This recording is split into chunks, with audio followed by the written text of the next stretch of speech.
Dans le sous-sol d'une école publique de l'Upper East Side à New York, ces élèves de primaire reçoivent à la fois une leçon de sport et de vie. Le coach Jackson Chen est responsable de l'activité de ce groupe après l'école. Les enfants sont pleins d'énergie. C'est vraiment difficile de capter leur attention. Mais une fois que vous parvenez à trouver un intérêt commun, ce qu'ils aiment vraiment, c'est amusant de travailler avec eux. Elisabeth Polsanelli a 10 ans. Elle joue depuis 1 an et demi. Ce qu'elle aime, le ping-pong et battre les garçons. J'ai un très fort esprit de compétition, que ce soit dans le sport ou dans le jeu. Je déteste perdre et j'aime gagner. Et comme j'ai un peu trop l'esprit de compétition, je suis toujours contrariée quand je perds. Tout cela fait partie d'un programme en plein développement qui est ouvert à de nombreux élèves des écoles publiques de New York, l'American Youth Table Tennis Organization. Nous formons nos enfants pour être les leaders de demain. Thomas Hu, un passionné de tennis de table qui a émigré aux États-Unis depuis la Chine à l'âge de 12 ans, veut certes faire jouer les enfants, mais plus encore, il veut abattre les barrières culturelles. Pour que le sport se développe, il doit être diversifié car le talent vient de la diversité.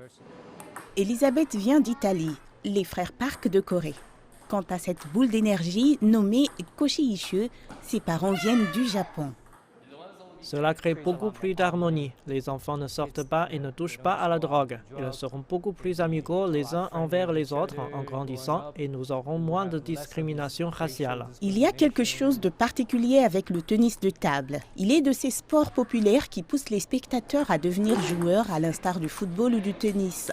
Et c'est précisément ce qu'a ressenti le jeune Koji lorsqu'il a pu battre des adversaires de 2 fois sa taille. Il joue avec son père depuis 1 an et demi. C'est moi qui gagne en général. La première fois que j'ai joué avec lui, il a gagné une partie et j'en ai gagné 18. Oui. Thomas Hu est un banquier prospère et il ne peut s'empêcher de penser à ce que la diplomatie du ping-pong peut signifier pour les États-Unis et la Chine et ce que cela signifie pour de nombreuses personnes comme lui.